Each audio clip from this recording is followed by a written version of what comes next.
Okay, great.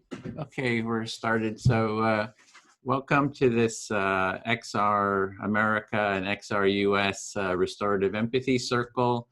I'm Edwin Rutch from the XR Empathy Circle work group, and we're recording this.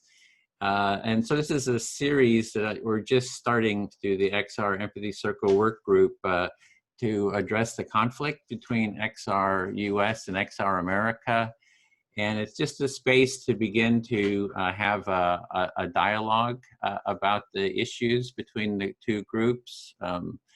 And ideally, we would have two participants from each side. I don't think we have that yet, but so we're just kind of getting the ball rolling, and hope in the future to do a whole series of these restorative empathy circles, and to get more, balanced viewpoints. I'm not quite sure where everybody's viewpoints are right now, but we'll find out.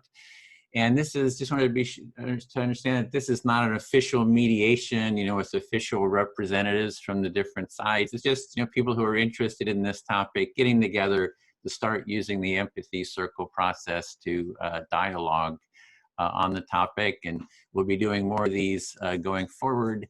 And what I call this is a restorative empathy circle. And our intention of a restorative empathy circle, let me read that here, is to create a regenerative culture of empathy. And that means to nurture mutual listening, understanding, care, trust, and support. And to create a constructive relationship going forward. And for each person to feel fully able to express themselves and feel that they're heard and understood to their satisfaction. And we use the empathy circle process and the empathic listening as a way of nurturing that. So to begin with, we can just start with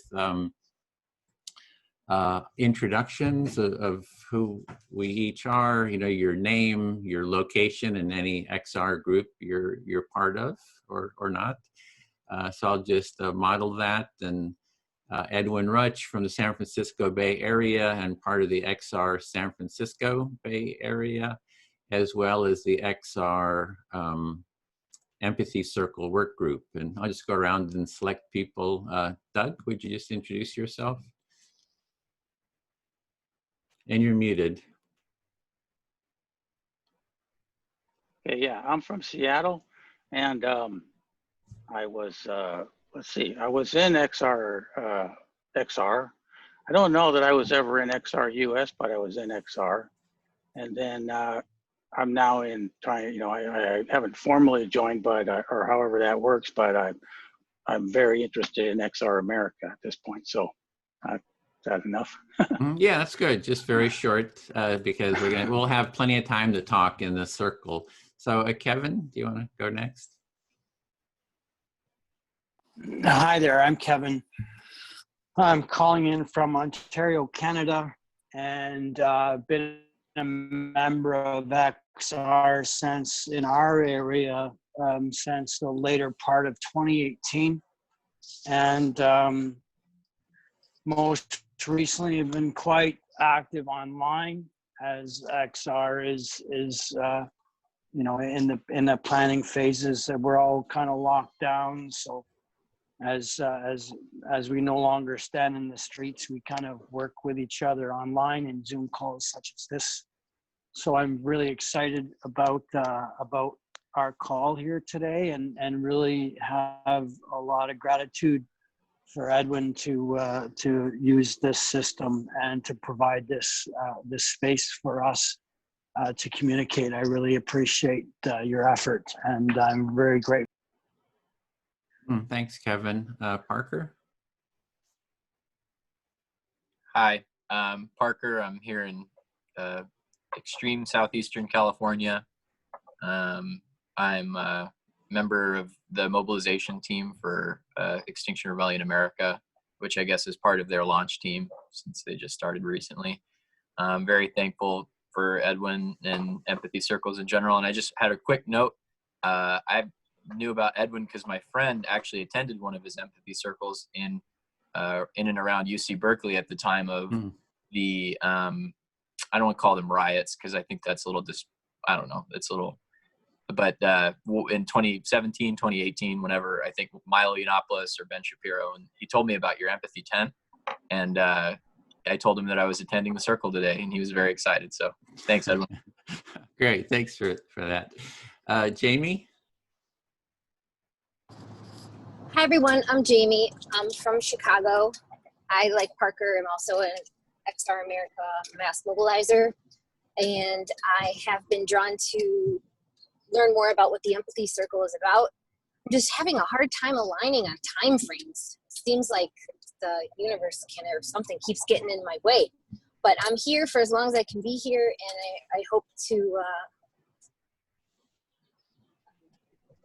I guess, I don't want to say be of value, but I hope to learn something and to be of value. So thank you for having me. Yeah, and you're on your cell phone and you're driving, so hope you're careful. Yeah, so next to just go over how the empathy circle process works, I sent a link to a video, the how-to video, and anyone who's viewing this can see it at empathycircle.com. It's a short video on how to take kind of the structure of the empathy circle. It's a structured dialogue process. So in this process, one person is the speaker. They select who they're going to speak to, and they share a little bit about the topic, which is about the XR US, XR America, sort of the issues around that. You share, and you can also share about anything that you want. You're free to talk about whatever's alive in you as well. And you share a little bit, you pause, you let the listener who you selected reflect back their understanding of what you've said, and you check, did they understand what you said? And if so, you continue. If they didn't understand, you can just state what you said until you feel like you've really been heard, because we really want you as the speaker to feel like you've been heard and understood by the listener. And then we're going to have 5-minute turns. When your turn is up, I'll hold up a little sign here that says 5 minutes. And at that point, you want to sort of wrap up, and then it'll become the listener's turn to become the speaker, and they select someone in the group to speak to, and you just continue the process like that. And we're going for, have about an hour, 45 minutes for the circle, if you can stay for that length. So then a few tips as the speaker. You don't want to just speak and go on and on. You want to remember to pause, to let the listener reflect back their understanding. And if you're the listener and the speaker is just saying a whole bunch, you can ask them to just pause to reflect back what you're hearing them say. Because sometimes if it just becomes too much, you kind of lose the thread. And but otherwise, that's all you do as the speaker. You can just ask for them to pause. You don't ask questions. You don't kind of put your own stuff into the reflection. You just kind of reflect back what you're hearing them say to their satisfaction. So I think everybody's seen the video. The how-to goes into more depth. And if you're a viewer of this, you can, again, you can go check that video, and it'll be in the link below in the of the video. So I think we're ready to go. I'll do the timekeeping. And so if somebody wants to start, you can speak to me and I'll sort of model it. Just for the first round, I'll just be the listener. And so who would like to start, and what's alive for you around this topic of XR America and XR US, or the conflict that's been going on there? I'll go first. Okay, I'm listening. That's okay with everyone else? Yep. Thank you. So I'm relatively new to XR, but I've been doing quite a bit of research over the last couple months. And I'm kind of feeling my way through it more than hearing what's going on. And what I kind of feel happening is, I don't want to say like wasted time. That's not the right word, but it seems like a collective consciousness that has developed in a way to divide the goal and the purpose. And I'm just wondering if there's a way through that, because like in shamanism and in different types of energy works, you know, thoughts and fears and judgments, those types of things, they create this sort of bubble of energy that can affect and ripple through a business or a family or one person. And I feel like that kind of is what's going on with this East Coast, West Coast, so to speak, going on with XRUS and XR America. Okay, well, let me reflect that back. What I'm hearing is that you're relatively new to XR, and that you are not sort of thinking your way into it, but sort of feeling your way into XR, and you see the sort of this you feel it's a sort of a West Coast, East Coast divide, and that you're looking for, you think that maybe there's some shamanic ways of sort of shifting the energy that's there to sort of bridge that divide. Yeah. Yeah. Go ahead. No, yeah, you're right. That's right. That's how I feel. Is there more? You still have 2-3 minutes. No, I think that's about it. I think, well, I guess I can add into that. I know that with our goal and our purpose, it's very strict in that climate emergency and stay focused on the goal. And it appears that this disagreement is just almost like just another thing to distract us from the goal, right? So if we can kind of find our way back to that one center point of focus, perhaps we can mediate through this disagreement. Okay, so what I'm hearing is you feel if we can sort of focus on the goal of addressing climate change, that common goal will help us to mediate and overcome the differences. Yes, I do. Thank you. Okay, you feel heard? I feel heard. Okay, great. Then I'll speak to Kevin. Okay. Yeah, I've been trying to get these dialogues going for a while, so I just finally said, okay, I'm just going to do it. Gonna just set a date and time. We'll see whoever shows up, and I do see that it's more XR America so far of participants. But so I just want to put it out there. XR US, critics of XR America, do come to future empathy circles where we'd love to have you.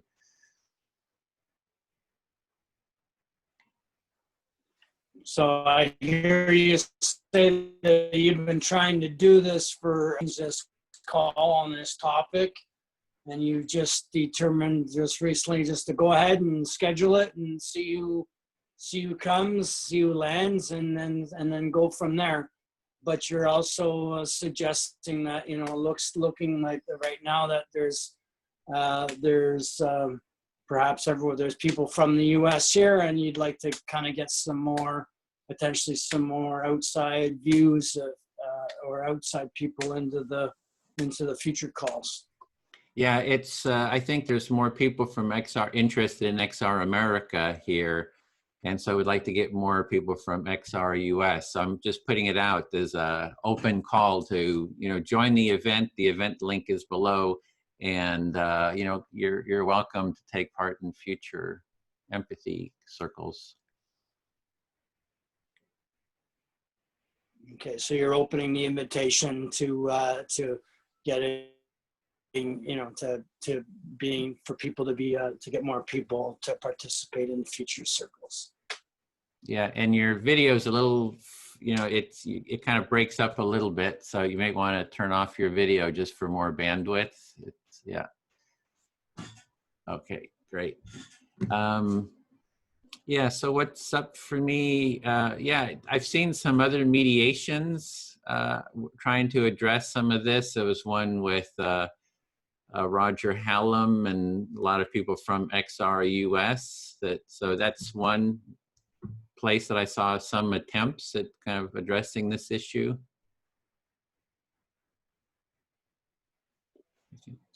So you have seen another call happen recently on the same topic.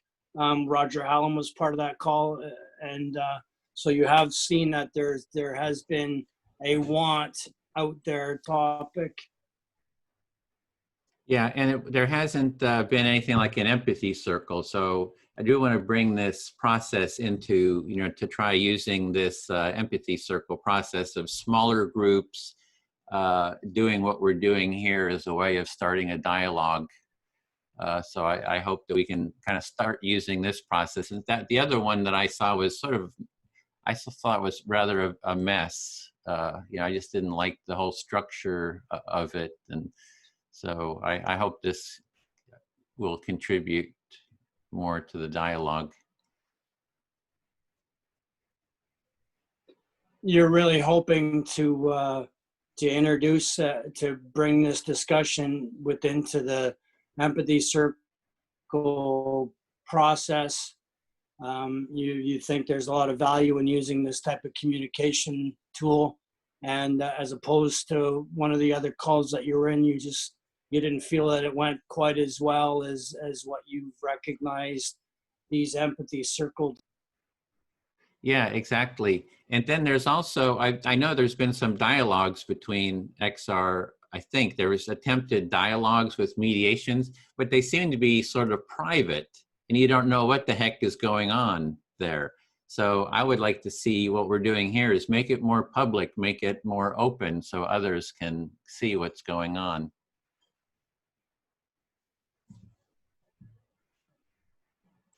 I hear you say that. I understand that there has been some discussions and some mediation style discussions, but so far seemingly they've been somewhat private by comparison. And you think that, by potentially running them through this process, it would be better to have them in more of a public format or available for people. Yeah, I feel very well heard. Thank you, Kevin.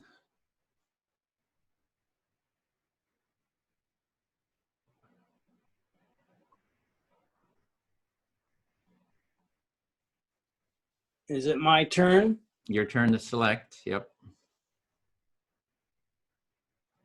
Okay, Parker, would you like to listen? Yep, I'm listening.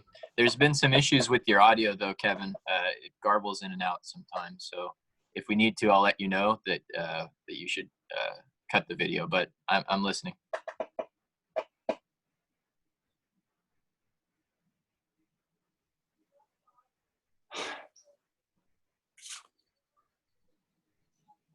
As a member of XR in Canada, I have been very concerned about how to make XR grow within this continent, within Canada and within the United States. And I grabbed onto very early on in late 2018, the tell the truth, the hashtag tell the truth, in that, tell the truth is a core tenet of every protest in history. Every protest has always had an element of tell the truth at its core. So what I'm hearing for me, tell the truth. Mm.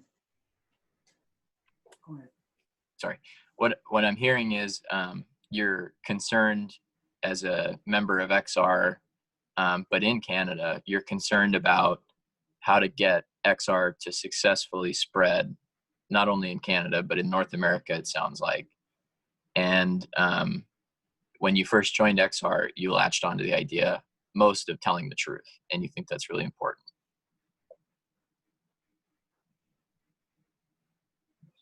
Yes.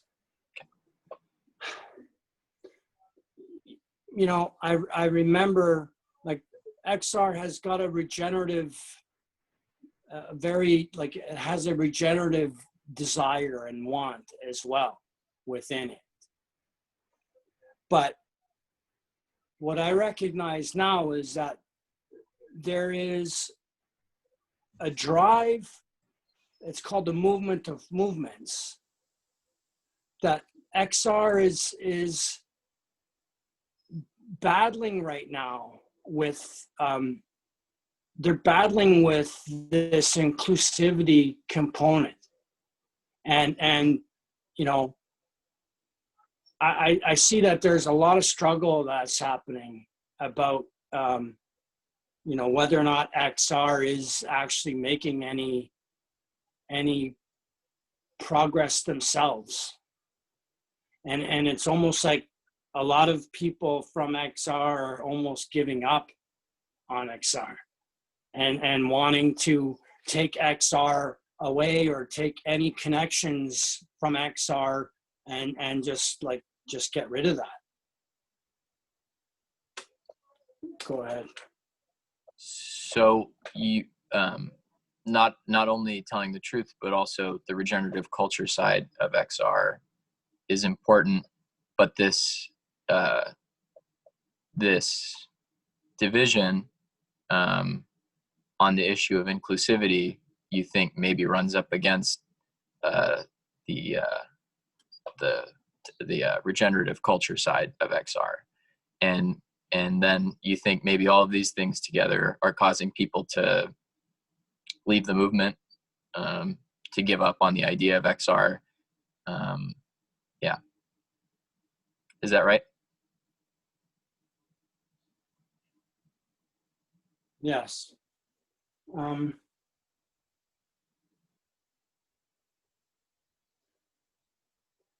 Yeah. I know, I've been very active in the last 2 months on XR work and what's called the movement of movements. And the movement of movements, which is of XR, but what they're focused on is radical inclusivity and the global South. You know, that's its focus is in the marginalized from the South, I guess. And I got my 5 minutes there, so yeah, I'll wait and chat for the next go around. Thank you very much. So the movements of movements thing, those people seem to be very, very, very focused on equity issues with the global South. And then I know we cut off there. You were probably going to lead into something else, but that's what I got from that part. Gotcha. Okay. Yeah, that's great. Thank you very much. Thank you. Do I go? Yeah, it's your turn, and it's your choice who to choose, but it's good to have people who haven't spoken. So Doug hasn't spoken yet. Yeah. Cool. All right, Doug, ready to listen? Cool. Yeah, I just joined. I wasn't an organizer before, so XRA is also my first time being an organizer, and the regenerative culture side, has been really important for me. And I noticed that whenever, kind of like I think what Kevin was getting at, whenever the issue of the XR US XRA split comes up, a lot of the regenerative culture side of XR either gets put on pause, or it seems like nobody's kind of interacting with each other the way that XR aspires. So.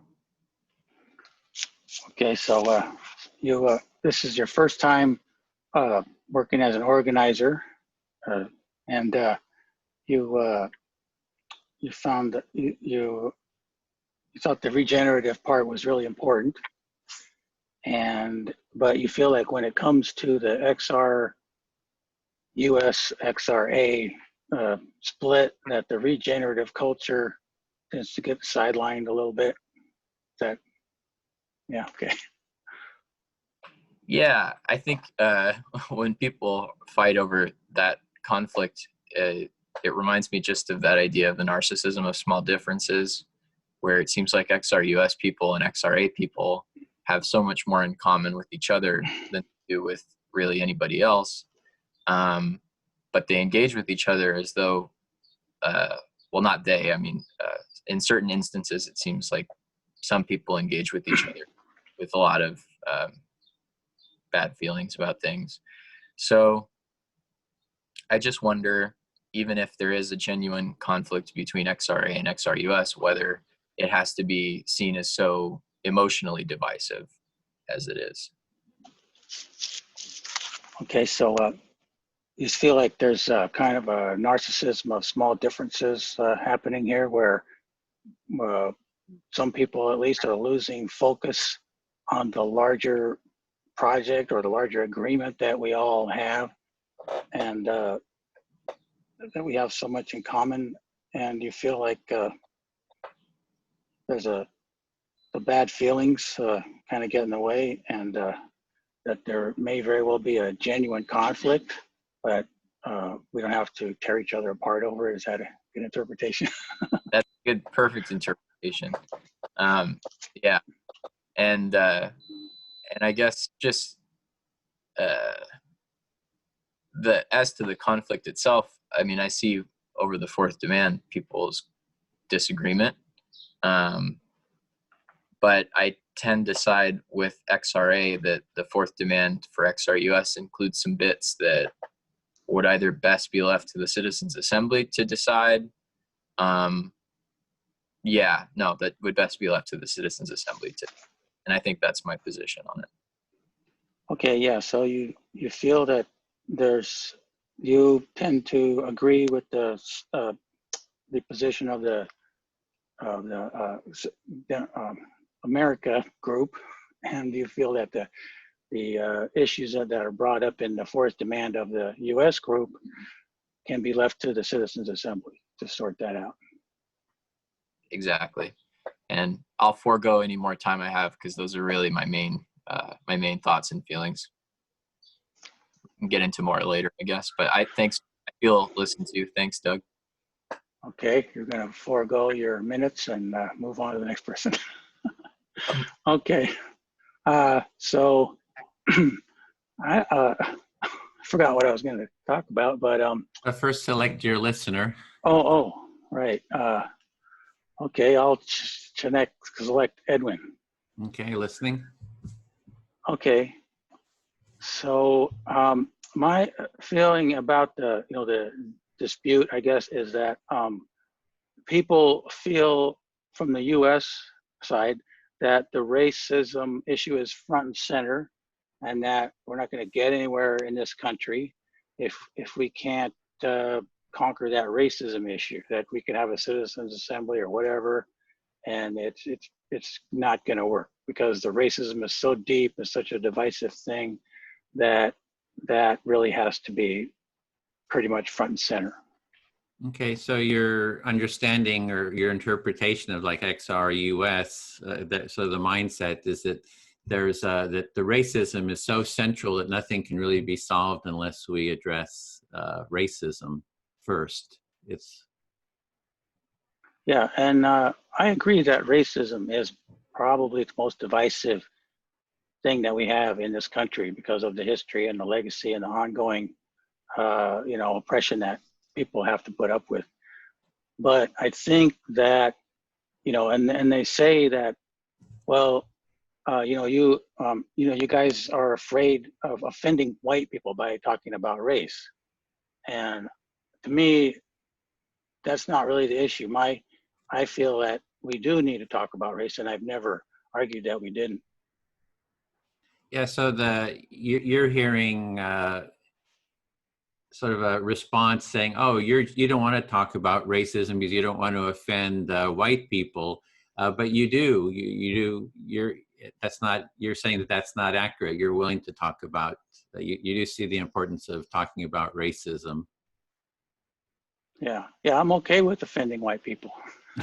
Yeah. But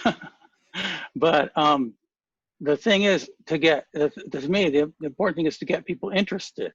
And if you tell people that you are a racist and this is the problem, and if you could just get over your deep-seated racism, that's, maybe we can get somewhere. And the way you can show us or prove to us that you know, are at least somewhat non-racist is if you agree with our fourth demand. So it's, you see, the problem is if you first meet people and you say, hey, you know, racism is this this problem, and you can demonstrate that you're not racist by supporting our fourth demand. And so that's sort of the attitude that you're sort of hearing, which sounds like you don't feel that that's a good approach. And it's going to turn off people and not invite people in. Yeah. So I guess I kind of agree that, yes, it will, you know, it does make white people uncomfortable. They don't really want to talk about it or think about it. They don't want to think it has anything to do with them, that, you know, they have to somehow solve this problem. But the thing is, I think if you can talk to people, we can explain that, you know, actually we're not going, it is true that we're not going to accomplish what we want to accomplish if we can't get past this divide of racism. But it's not, so in that way, it's actually in your interest also to overcome it. It's in white people's interest, because basically the rich people keep us down, and the main way they do that is through division, and the main division is over racism. And so, you know, we can't lift ourselves up unless we lift everybody up. It never worked. You know, history is a history of the rich people dividing the lower classes. And so I'm all for talking about racism, but I just don't want to put it, you know, on the banner head, you know, of the 3 key demands. It's not a key demand, it's a key problem to me. And I think, to me, that's a difference. Mm-hmm. So you're saying that racism is a key problem, but it's not a key demand, and you see that racism sort of blocks forward progress, and so you have an understanding of that, and you see that it keeps people divided, because you're seeing the real problem is sort of the rich-poor class sort of issue, and that the wealthy are perhaps using racism to divide others. Yeah, I feel fully heard on that. Okay, great. That was 5 minutes too. So, Jamie, can I speak to you? Yes, please. Okay. So one thing, I can't remember who it was, but maybe Parker was talking about something that kind of triggered for me. Anyway, it's that I think that what we're doing here is something that's missing from XR in general. That there's no built-in sort of empathic process that's sort of like core to kind of work through issues for people to feel heard and understood. So I think that what we're doing here is something that is sort of missing from being from XR.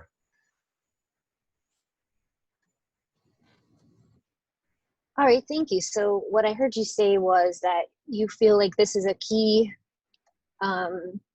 feature that is missing from XR, and that perhaps you would like to integrate more of this moving forward into XR's communications. And did I hear you correctly? Yes, exactly. That I would love to see, like, you know, meetings, XR meetings, where people get together and they start the meeting by having empathy circles so people can connect and feel heard. And because this is sort of core to having tools for working out conflict going forward. So that's why I'm a real advocate in trying to spread the empathy circle and sort of this empathic mindset within XR, because it builds a good foundation for working together. Right. I'm hearing you say that you're wanting to help lay a foundation for empathic communication in the XR fam and lifestyle. Yeah, and it's spreading. You know, we have a lot of empathy circles going in XR, so XR has an openness to sort of this empathic mindset, and we're just trying to, you know, our work group is trying to just spread the practice throughout XR, because I think it's needed to to dialogue, for these different groups and chapters to dialogue with each other.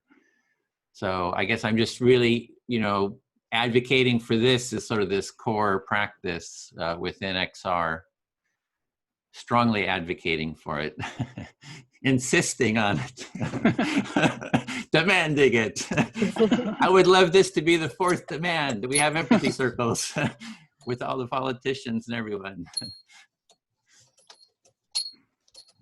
I feel you on this, and I hear you on this. I hear you wanting to make this a part of our demands and spreading it throughout every meeting. Did I hear you correctly? Exactly, yeah. And also into the culture, right? So the means are the end. So if you want to address these issues, we have to sort of model kind of the culture that we want to create. It's not like we can all just be sort of dysfunctional. We're going to create a functional culture. We got to be embodying this mindset. And I think it's a regenerative empathic mindset that we need to be able to model.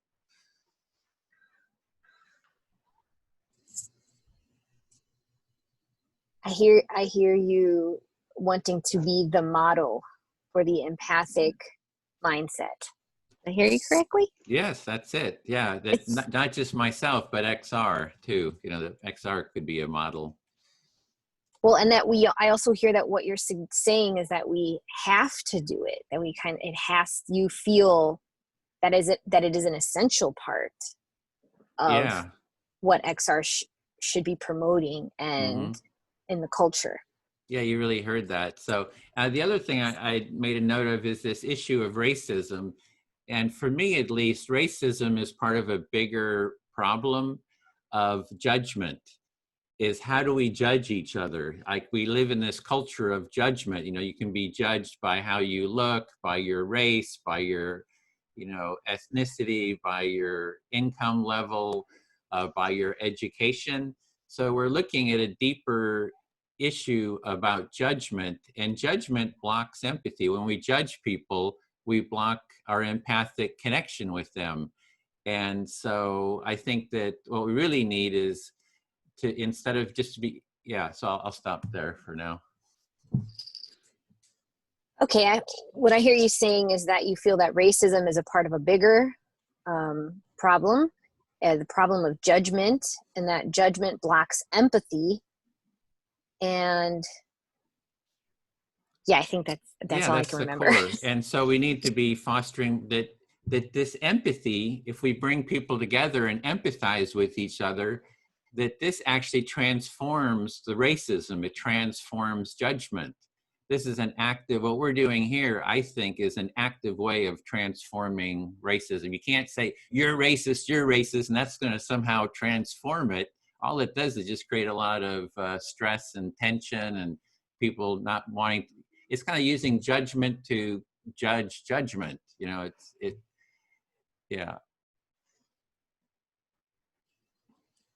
Yeah, I hear you're saying judgment does not solve judgment. Exactly. Yeah, and that empathy can transform that judgment. Yes, I feel very well heard. Yep. Thank you, Jamie. Yeah. Thank you. So it's your choice now who to speak to. You have Doug, Kevin, or Parker. I speak and I choose who I speak to? Yes. Who's going to be your listener? So it's your choice to select.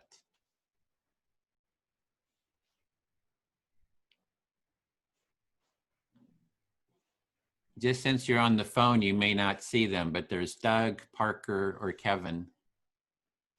Kevin, sorry, it froze for a second. Can you guys hear me okay? Yes, we hear you now. So you can, it's your choice who you want to speak to. And since you're on a cell phone, I'm just naming everyone, Doug, Kevin, and Parker. You can choose from one of them. Kevin, I'll choose. Okay. Kevin. Okay, I'm ready. Thank you. Thank you. I very much feel the same way as the gentleman who's just speaking. Sorry, I'm really bad with names, so please forgive me. Chuck. And I do believe that empathy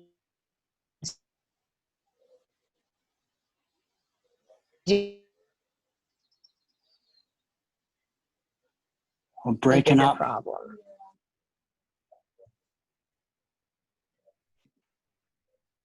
Can you say that again? You were breaking up, Jamie. So.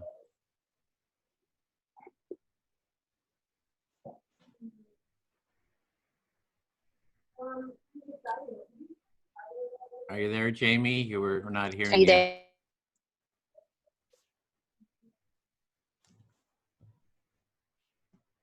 We're not hearing you. We just heard us for a second. Can you say that again?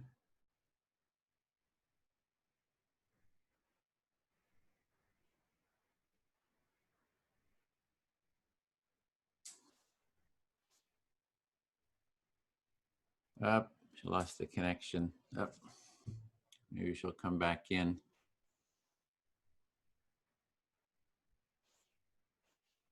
Do you want to continue, Kevin? In the meantime, you can select someone to speak to.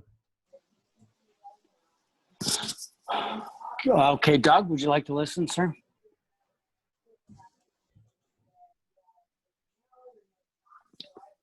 Sorry, got myself unmuted there. Go ahead.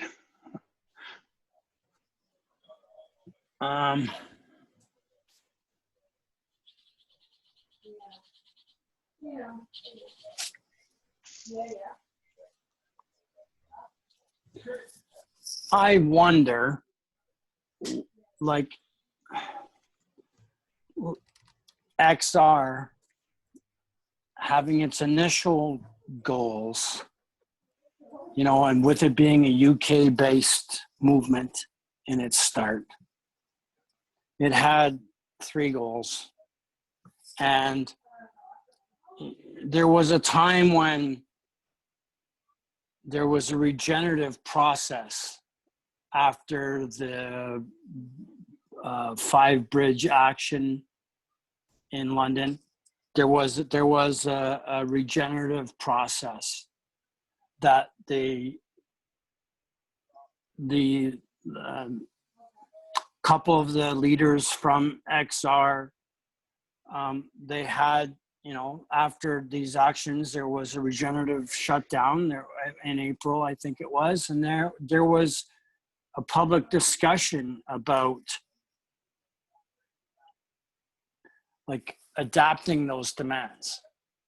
There was a discussion by Gail Bradbrook about that there was initially, it was too adamantly focused to the climate, and there wasn't enough inclusion in the movement itself. This is spoken from one. Go ahead. Okay, I might have missed just the last part, but okay, so you said that there, when XR first started in the UK, there were the initial demands, and then there was an action on the big 5 Bridge Act where they shut down 5 bridges. And then after that, they had a period of regenerative discussions and trying to figure out what they should do next. And there was discussion about adapting the 3 demands to and be more somehow more inclusive, to not just be about the environment. And that's what I got. Is that good? Yeah, there was, I know there may not have been a discussion about adapting the demands, but I know that there was a discussion in a regenerative context of like, yes, it's tell the truth and it's about the climate, but there's other things that XR represents that, you know, that are more than the climate. And that there was, like within leadership, within members of the initial group, there was reflection on the fact that the demands needed to be more inclusive. And I'm wondering if, in fact, I heard from someone in the UK that they didn't want XR UK didn't want to add a fourth demand, because by adding a fourth demand, it made it look like the demand for inclusivity or indigenous rights or whatever those actions of that demand, that they would be seen as an afterthought. And I was actually told a couple of weeks ago that XR UK had been talking about adapting one of the three demands, the initial three demands, to actually fix the inclusion component of it.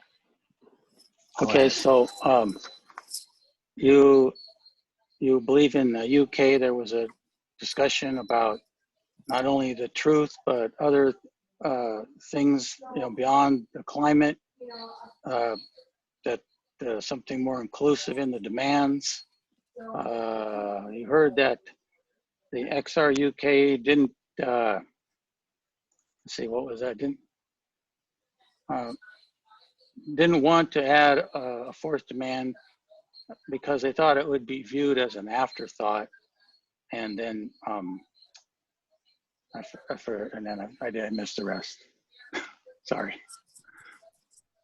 No, that's correct. And in fact, just to add to that, like I was told within the last 2 weeks that XR UK was looking at or was talking about adapting a demand that includes somewhat what US XR has been talking about anyways.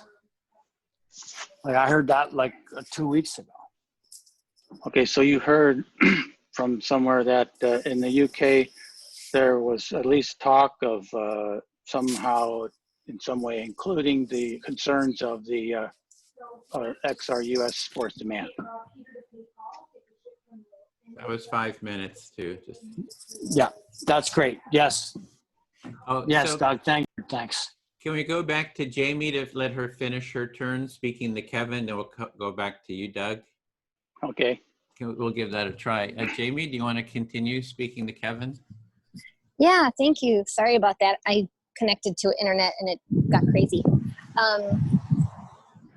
So Kevin, so this is an interesting topic for me because coming from Chicago and growing up in the South Side, I was a minority in an all-Black community. So and my family was racist. So it was quite interesting for me to see the dynamic of what that really was. And I remember understanding that racism was just such nonsense from a young age, and experiencing what it was like to be a minority, even though I was white.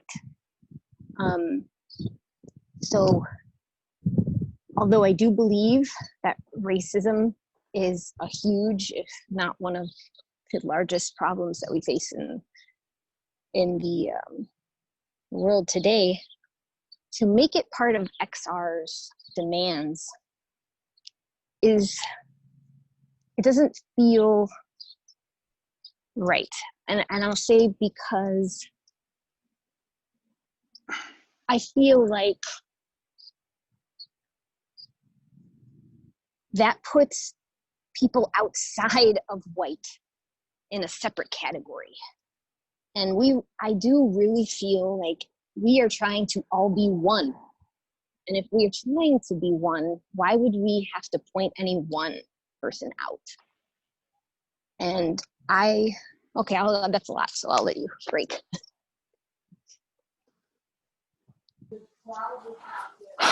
Jamie, I hear you say that you were raised in South Chicago and you were a minority within your community.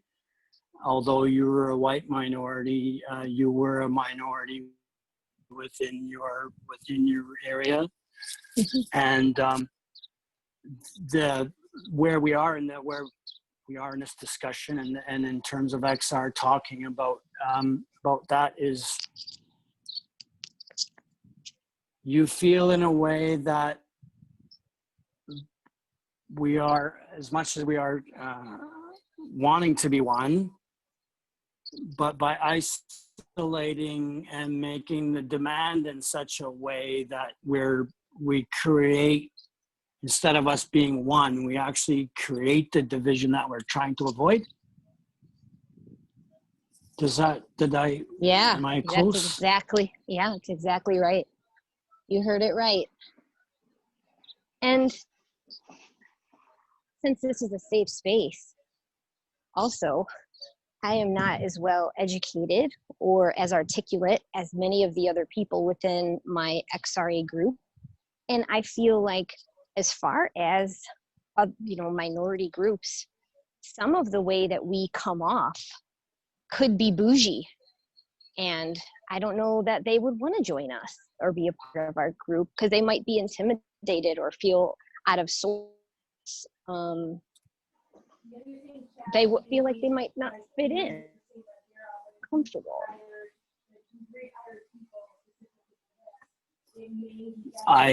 So I hear you say that those divisions can also maintain themselves within language and within how people may communicate with each other, and maybe that there's a division within the communication styles as well that also tends to happen within these types of environments. Have I done okay there, Jamie?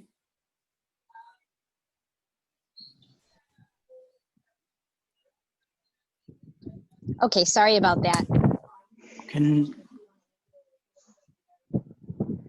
Okay, Kevin, I'm back. I'm sorry. I'm sorry as well, Jamie. I think I was hoping to suggest that there was that you'd recognize that, that there's a divide that also happens within perhaps an educational divide or a language divide or something that isn't not that is a little bit more subversive, but there's more than divisions driven by color. Is that okay? Yeah. Is my time up? It just ended, yep. So. Okay. All right, Okay. I will sign it off. Thanks. Okay, so we're going back to Doug, so you can choose. Okay, I guess I'll go with Parker this time. Oh, yeah, okay. Are we good? Yeah. Yep. Okay, so let's see. What was I gonna say? Oh yeah.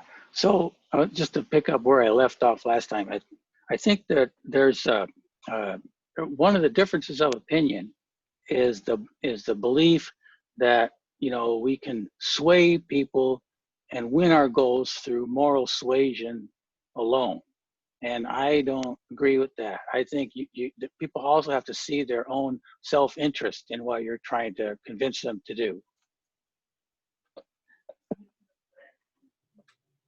Okay, I took my Bluetooth out. Can you hear me? Yeah. Okay, good to go. So what I'm hearing is that you think that one of the, sorry, I have my speaker on. I'm sorry, Doug. You think that one of the divisions between XRA and XRUS is that one side thinks that just being morally right is enough to persuade people to join the cause, but you don't think that's the case. Yeah, I mean, the thing is, like, when you see, when you have an issue that where, you're being treated unfairly or like garbage or whatever, and, you try to persuade the people who are treating you that way or in that camp that the white people who are treating you that way, and that if you just like, try to persuade them morally or shame them into better behavior, that somehow that will win them to your side. Yeah, so there's a viewpoint that many perhaps marginalized people or people in general might hold, that if you have an oppressor, that eventually shaming your oppressor by having the moral high ground on your side will be enough that they'll stop oppressing you. Some people believe that. Yeah. Yeah. And I think some people do respond to that very well. And, they'll devote their life to solving this problem. And that's really great. But probably the majority of people don't respond to that. They're just trying to, try to make their way through life and try to have a decent life. And if they see, well, it's indifference. It's like, it's pretty common. It's like, okay, well, somebody over there is having a problem, but they're not really part of my group. They're not in my tribe. I don't really identify with them, and I'm sorry they're having a problem. But what does that really have to do with me? And if you can't demonstrate a connection that where you can really show people that it does affect you and it does make your life worse, then most people won't respond. Yeah. So although some people might, if you shame them enough, respond to being morally shamed for what they're doing wrong, the majority of people, it takes more than just shaming, or maybe even shaming could be counterproductive, to get them to stop doing what they're doing that you don't like. And that comes from, you pointed out, that comes from a lot of people just tend to be apathetic about something that doesn't directly affect them, or maybe that they even benefit from, even if it is the wrong thing. Yeah. Well, I do think sometimes in an immediate sense, you can benefit from racism. Like I know I've had jobs where they just put me in a position because I was a white guy, Really, wasn't any difference in qualification or anything. And so, and I know people who, like a friend who moved here from Poland, immediately became racist against Black people because he saw them as competition for these low-level jobs that he was trying to get, And so, it sort of feels like sometimes racism will kind of give you that extra edge, so why not? But, and so I guess I'm saying there is the moral issue, and that argument should be made, and because that does actually affects some of us a little and some of us a lot, but the self-interest issue is really what is really going to cement the deal, So. Yeah. So,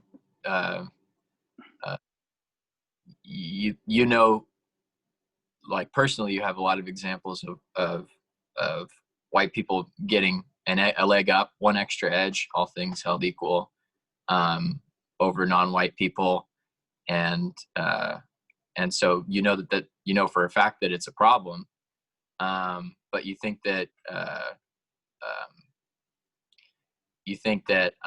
just generally, it's not so much about having just an extra edge and more about people acting self-interested at other people's expense in general. Sorry, I think I screwed up the middle part there. Did I get it wrong?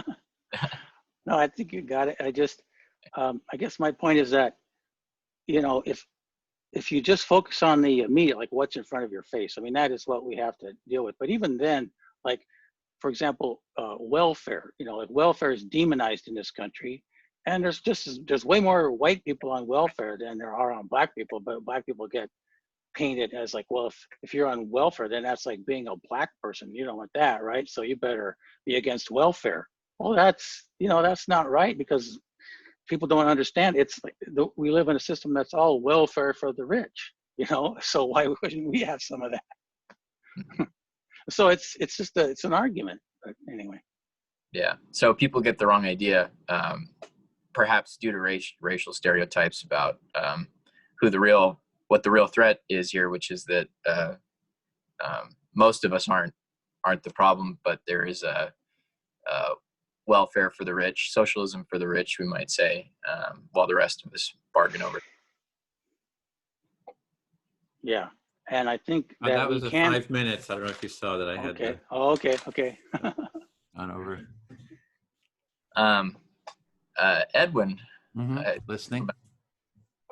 I have the fourth demand pulled up here, and I don't expect you to be able to read that back to me after I read it here. So, but I'm going to read it, I think, just because it could be helpful.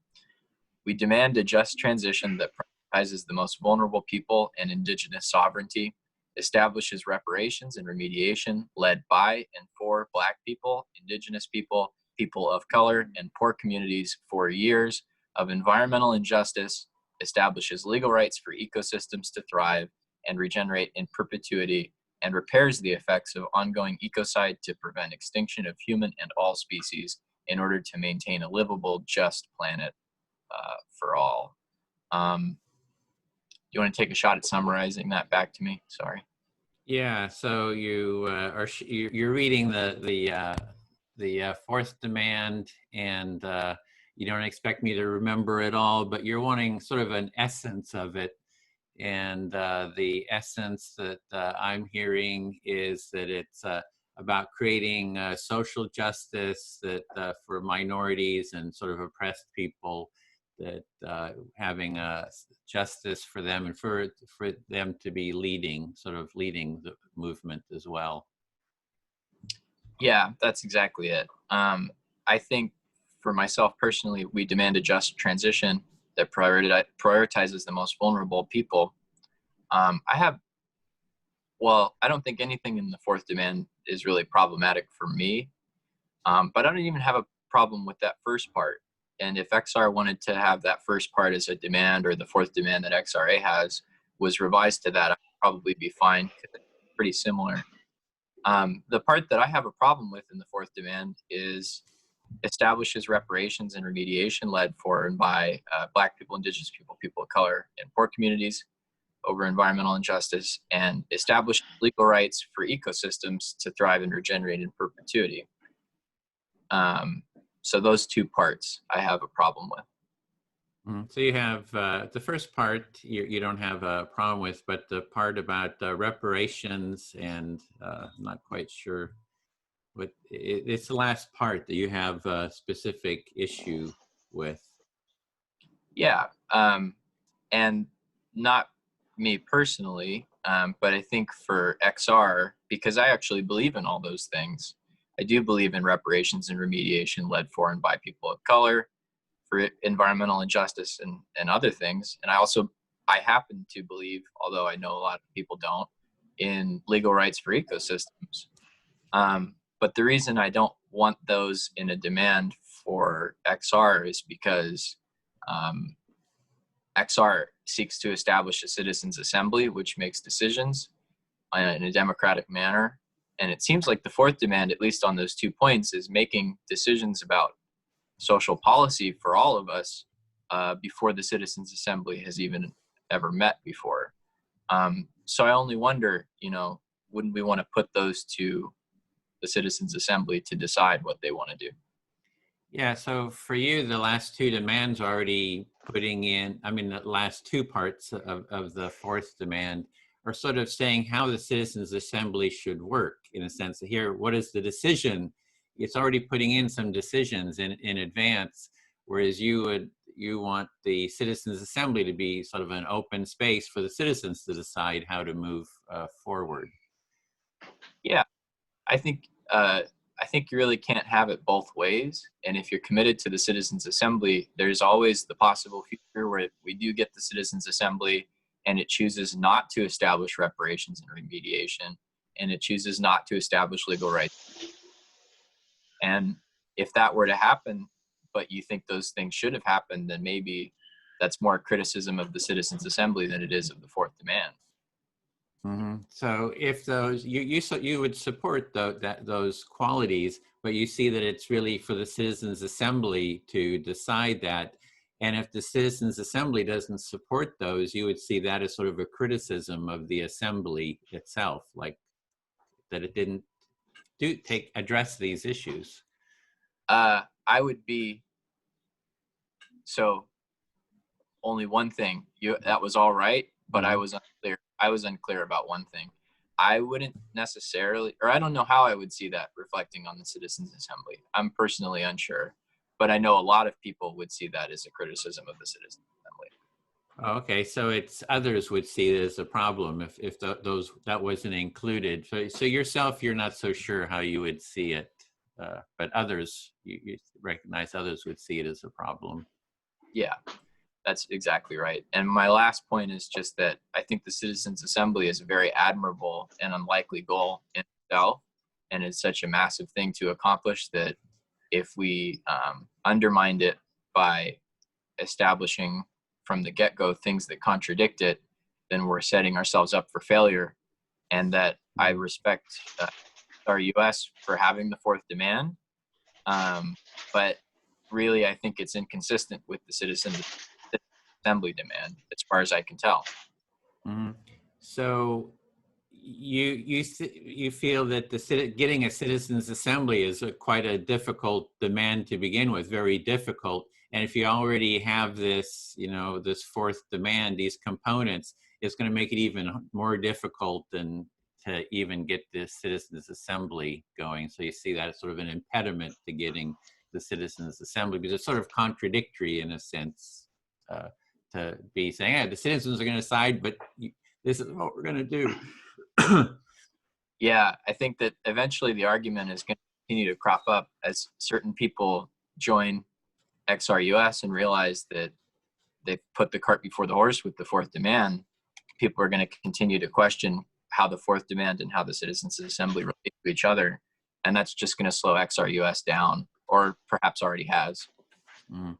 So this whole issue of the fourth demand is going to kind of slow down the whole sort of a process, and it's going to be kind of an ongoing problem. It's a problem now, you feel, and it probably is, and it's just going to be a problem, kind of ongoing issue. Yeah. I feel very heard. Thank you, Edwin. Okay, I'll speak to Doug. Okay. Yeah, I feel I really am sort of impressed with the clarity of Parker's comments about the Citizens Assembly, because I thought that he's really expressed it well, because that's sort of my view as well, about that the decision making happens in the Citizens Assembly, and I think that's sort of brilliant, to have that third demand. Okay, so you like the third demand, and you think Parker did a good job of explaining why the third demand is focused, or is focused on the Citizens Assembly, and why that's what we need to focus on. Yeah, that's how I see it. It's sort of like the Citizens Assembly. Well, I got started with XR by working with XR Future Democracy Hub, and there's creating a set of practices that are building deeper democracy. And the Citizens Assembly is one of the main sort of goals. And when we did the empathy circle, they really recognized, when we brought that to them, they recognize the importance of the empathy circle as a step down that path. So what we're doing here, we're not saying you have to, that you're racist, or, I mean, you can say anything you want in the circle, but it's sort of having this space where you can talk things out, I think is important. And it sort of represents what the Citizens Assembly is about. Okay, sorry about the dog barking. Yeah, so you got first involved with XR through the Future Democracy Hub, and the whole focus there is to figure out how to deepen democracy, both with the Citizens Assembly and also within XR and different ways. And when you brought up the empathy circle, they recognized right away that was an important part of the whole democracy process and how we can do this thing. Yeah, and it's like, I guess I'm trying to relate to what we're doing here to the fourth demand and the issues of racism. It's like, we're coming together here and we're creating the space to talk, and every voice is important. Like, everybody here in this group is going to get heard to their satisfaction. And if there's issues that we have, if there's conflict that we have, we're going to work it out together. We don't know what the solution is, except the process itself. The process itself is something that we've agreed to have this mutually empathic process.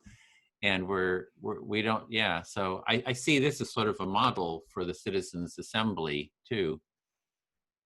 Okay, yeah, you see what we're doing here as a model for the Citizens Assembly, they're going to have to also practice this empathy. And you think it's really important to create this kind of a space for talking. It's a good way to, when conflict comes up, it's a good way to deal with conflict. And yeah, you feel like the process is really, you have to have a good process in order to make it work. Yeah, exactly. And so yeah, that's why I don't support, you know, the fourth demand. For that reason is, you know, if you just stop with the Citizens Assembly, it's, you know, you got to have a space to hear all the voices. And I think this is actually the space where issues like racism, judgment kind of get worked out. It's when we hear each other, when we understand each other deeply, that's actually where the judgments sort of disappear. You know, it's like you say, oh, you're a human being like me, you know, you have pains and sorrows, and, you know, we start seeing our common humanity, that this is the path to working past those judgments, is just to dialogue with each other and to hear each other and see our humanity. And it takes time, you know, there's no kind of shortcuts. So you're saying that we basically need to take time to get to know each other and understand each other as human beings, and then we can get past the judgments that we tend to put on each other and really hear each other. And you don't support the fourth demand because you think that sort of short circuits that, or somehow doesn't really lead to that discussion. Yeah. Maybe. Yeah. Okay. I just will make a note that Jamie just Facebook messaged me that she's not able to get back in. Was trying to get back somehow Zoom. She's not able to get back into Zoom. So with that, I feel fully heard. Yeah. Okay. So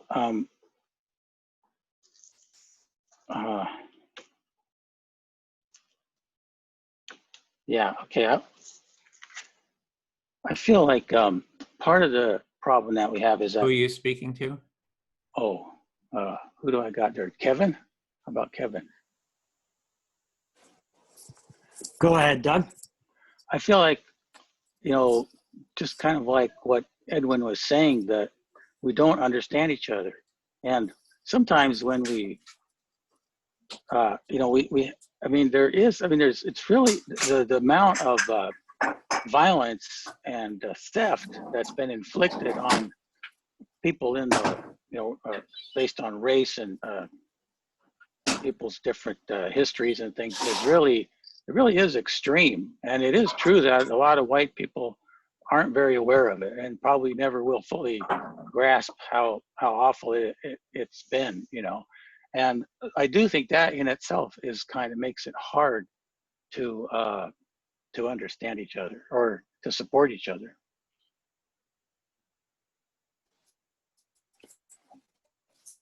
I hear you say that, you know, as bad as that has been, you know, that it's probably impossible for white people to really and take it in as to what it's like. Like we don't listen to each other. There's division created between us. And sorry about my dog as well.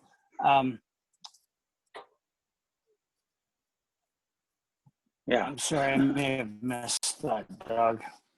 That's okay.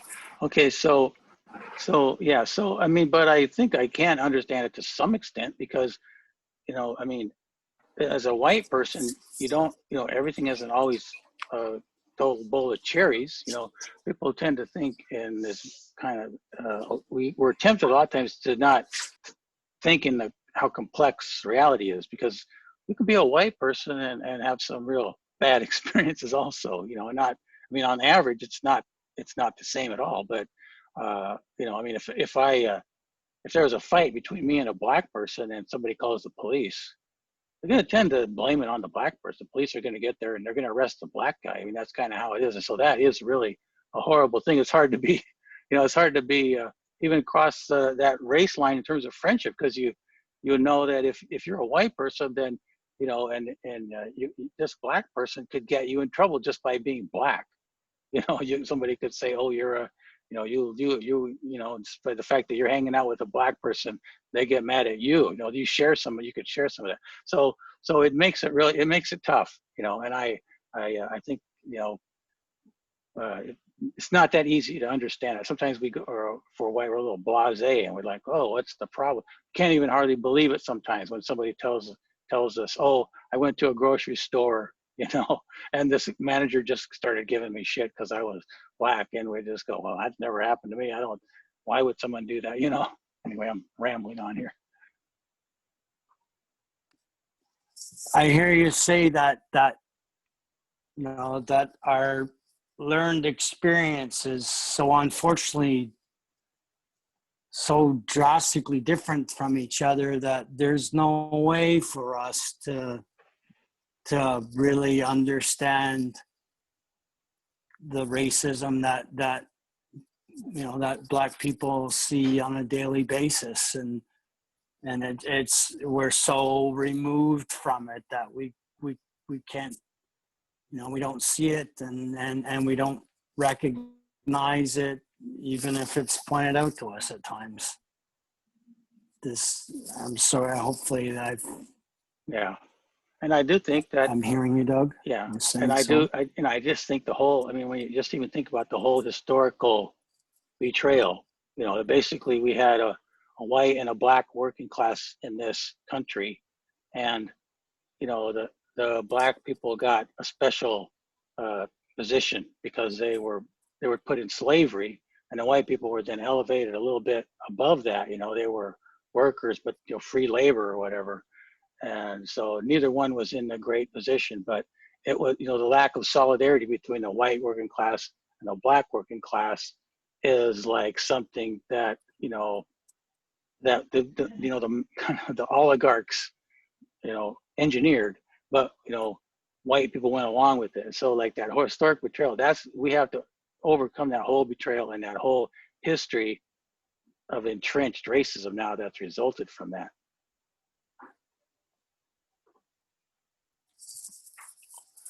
I hear you say that these systems are designed, created to be able to perpetuate, and in a way, yeah.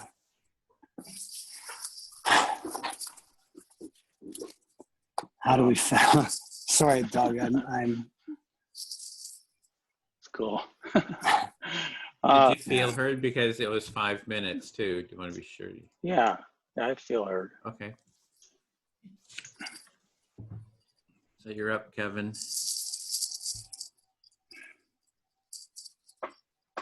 Edwin, would you like to listen? Mm-hmm. Listening. First off, I'd like to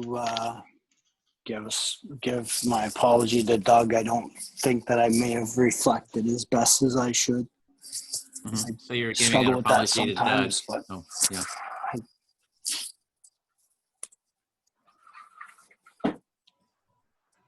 So you're giving an apology to Doug. Do you feel it maybe didn't reflect as well as you could have or should have?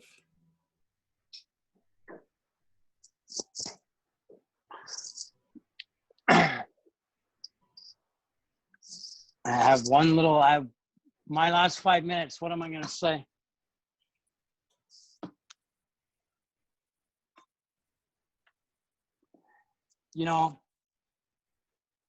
This empathy circle process, I have recently learned through an indigenous friend of mine that the indigenous consensus and indigenous governance is the empathy cafe process.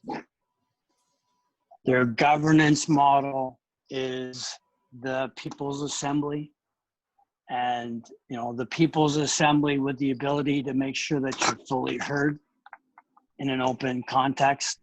That is indigenous governance. And it's given me a lot of good feelings about that, and I've shared that with a lot of people because, you know, on one hand you've got the People's Assembly, and you have people thinking that, you know, this is a new process.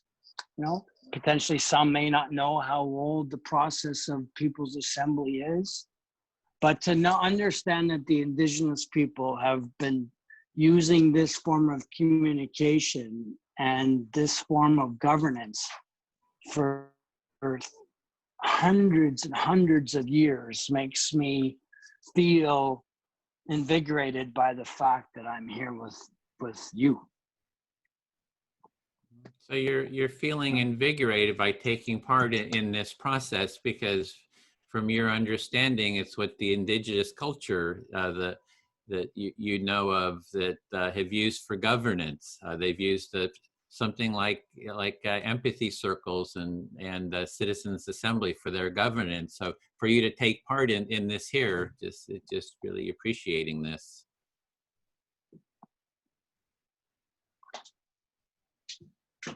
And, you know, I don't know. It's when I look towards Indigenous governance and Indigenous tradition, you know, I almost wonder if it's the matrilineal is the answer, you know, and the patriarchal where what we live in now is really the, if we were to think of it in the context of matriarchal versus patriarchal, I wonder if we would see it completely different. That it's really how we're led by leaders, whether they're not female or male, you know. So you're just seeing the role of, if that's not the answer. Oh, so an answer might be to see sort of leadership in terms of matriarchy and patriarchy, and there's sort of different approaches, and maybe more of a matriarchal approach might be better.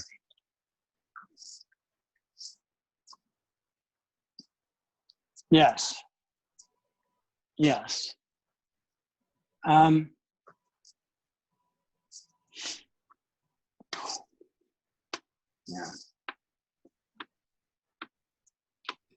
Well, I'll just close off with saying that within the last handful of weeks, we've had 1/3 to 50% of the world's population in some form of quarantine.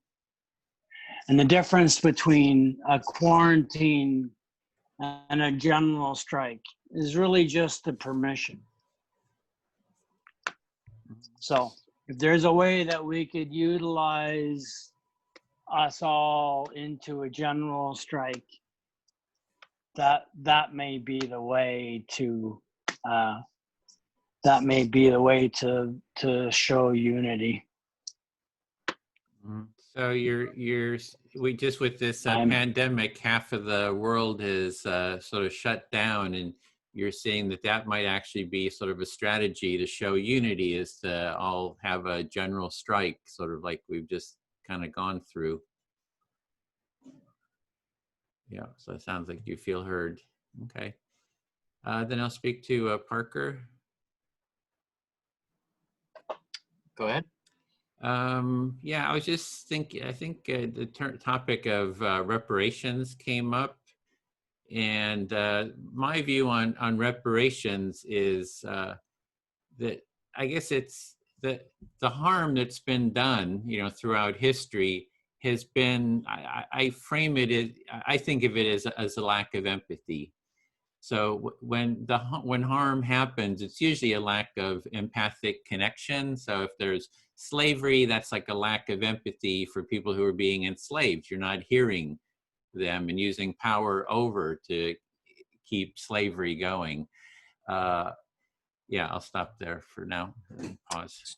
So you think that, so when thinking about reparations, you're thinking about historical harm, And when you think about historical harm, you usually frame it in terms of empathy or disempathy, maybe, between, for example, slave owners and slaves is the example that you use. Yeah, and my parents they were kids in Germany during World War II, and they were in the eastern part of Germany. So when the Russians came, they were taking revenge on everything that the Germans had done. So the area where my father lived was very close to the east, on the eastern side, East Prussia. And so when the Russians came in, he was hid because he was sort of at a young age, almost military age, so they were afraid something would happen to him. But everybody in his family was killed.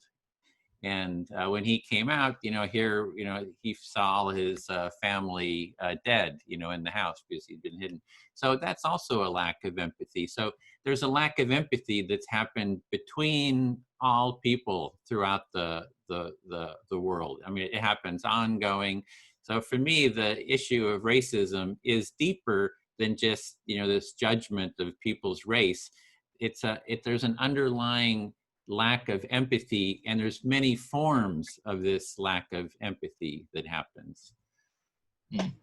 Yeah. So your father was in East Germany around the time that the Russians, I presume you're saying around the time the Russians invaded in World War II. Right, exactly. Yeah. And he had to be hidden because he was about military age, and they were presumably killing most young men who were about that age. And when he came out of hiding after they had passed through, his entire family was dead inside of the house that he was at. And you view that atrocity as well as slavery through the same lens, which is that there's a fundamental deficit of empathy on the part of one or both parties, and that problem is really the deeper root problem, and all of these other things that have happened through history, including slavery, you said, are manifestations of that problem. And it's between people all over. It's like if you go to Africa or between the African American community, there's murder rate, pretty high murder rates. So that's again is a lack of empathy. There's tribal lack of empathy. It's like rampant throughout the world. And I think that that's a deeper issue to be addressed. So if I was into reparations, I would say we need reparations for the lack of empathy that's within society. And let's have $100 billion or whatever for empathy training within society, because there's this lack of empathy within society, and let's address it with reparations for everybody who's suffering for a lack of being heard, seen, and sort of acknowledged. Yeah. So you're saying that, all contexts, any kind of problems between people like this really relates back to a lack of empathy. And that's something that the whole human race seems to be struggling with, no matter where you are between people. And that if you're, when you talk about reparations, maybe a better way to talk about reparations is by talking about an investment today for the lack of empathy that has happened through time, to train people to be more empathetic. Yeah, so what I'm kind of seeing is these issues, they're sort of deeper root issues. And I think that these deeper root issues are not really being addressed. And so I'd like to, talk more about these deeper these issues that seem to go deeper to the core, because unless we kind of address these deeper core issues, it's just, even with racism, I don't know, it's just, again, it's that judgment. We're talking about deeper issues of judging each other and not empathizing with you. So I just see centrality of empathy. And if there was going to be a fourth demand, for me, it would be, we need a culture of empathy. And that the Citizens Assembly is a way to model that, just like the Empathy Circle sort of models that empathic dialogue. The Citizens Assembly is a space to model that empathic dialogue. Yeah. So you see the root cause of it's lack of empathy is the deepest, the most root cause that you're seeing, and that that we need a fourth demand or something in XR which guarantees this culture of empathy, because ultimately you think that's what's gonna make the Citizens Assembly idea succeed. So we have to start living that way now, or practicing that now. Did I hear you? Yeah, and the means are the end, so we're kind of doing the means right now. So I feel good because the means are the end, and we're doing the means right now. So we're kind of we're the means are the end. The means are the means are the ends that we get. So if we have this culture of you're a racist, no, you're a racist, that's the end we're gonna get. So yeah, so that's kind of my soapbox. Yeah. So the means are the ends in general. So if we practice empathy now, then the world that we get, or if XR wants the assembly, then the Citizens Assembly is going to be empathetic. But if we just continue to back and forth with labels, and particularly labels that a lot of people find offensive or insulting, then ultimately that's going to be what we get in the end. And so that's your soapbox now. Yeah, thanks. I feel fully heard. Yeah. Cool. Okay, 11:40. Yes, I can do one more. Kevin? Go ahead, Parker. Thanks. Yeah. I only have a couple more thoughts, but I think the big one is that although I don't know if I agree with Edwin that you could frame every problem in the past, or I don't know if he said that actually, so I shouldn't even assume that that's what he meant, but that a lot of these issues can be traced back to the root cause being a lack of empathy. Although I don't agree with that, I do agree with him that we need to practice this model of the empathy circle, and at least something very much like what we're doing in this meeting for the Citizens Assembly, because I agree that the means are the ends, and ultimately if we do get a Citizens Assembly, it has to function on the basis of mutual empathy, or else it's a completely doomed enterprise.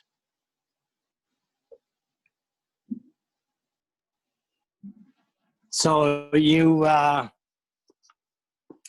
you may not agree that every single thing needs to go through the cycle of the empathy cafe discussion. However, you do believe that within the Citizens Assembly, within the process of the communication, the community communication definitely needs to have this type of ability to have this empathy style feedbacks and situation.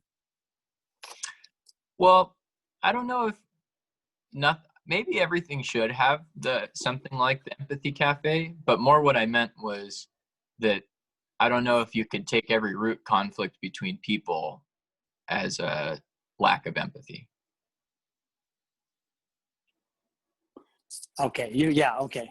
You're saying that you don't believe that every root conflict within people can be managed this way.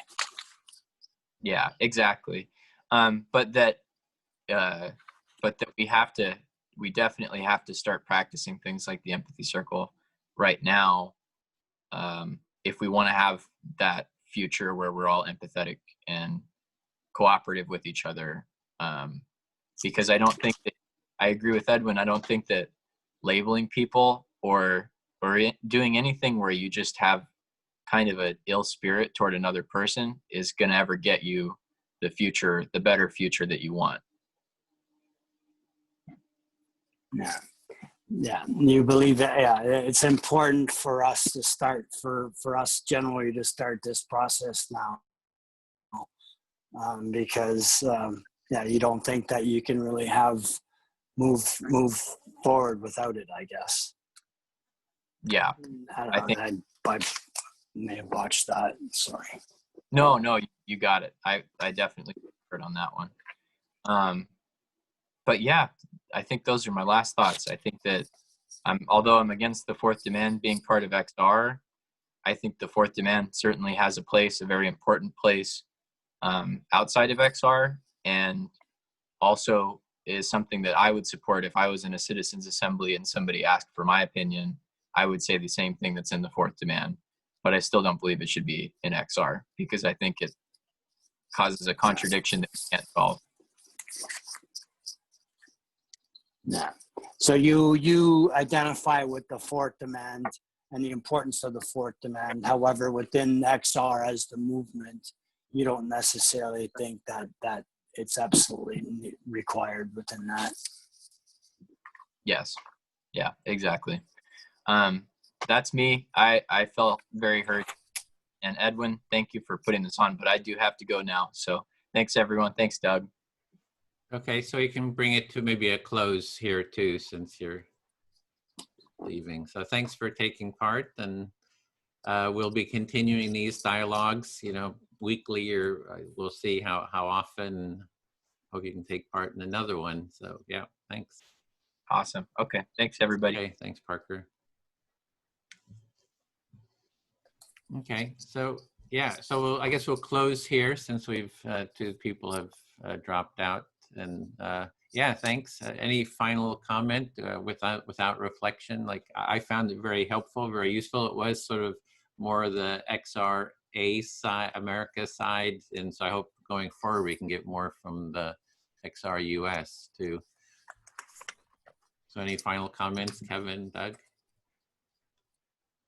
Yeah, I hope that we can get some dialogue going with XR US. I feel that, it isn't, it's, that division is not, we need to actually overcome that division. That is an important part of how we're going to get to our goal of the Citizens Assembly.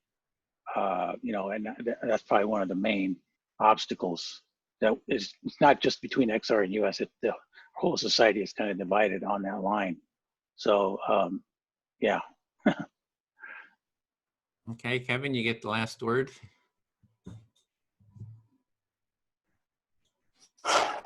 You know, I struggle with this because I've been on a lot of international Zoom calls with people from the global South, Nigeria, Uganda, and I hear that XR is what drew them to the movement, and everything that XR did is what drew them to the movement. And the current my headspace within XR is to kind of do away with XR and to start from scratch and to be more inclusive. So on one hand, you've got the global South that are gravitating to how much XR is done, but then you have the northern aspect of XR wanting to throw it away almost. So that's just one thing that I've noticed out there. Thanks, Kevin, and to be continued. So yeah, see you in the next circle. Okay, goodbye, everyone.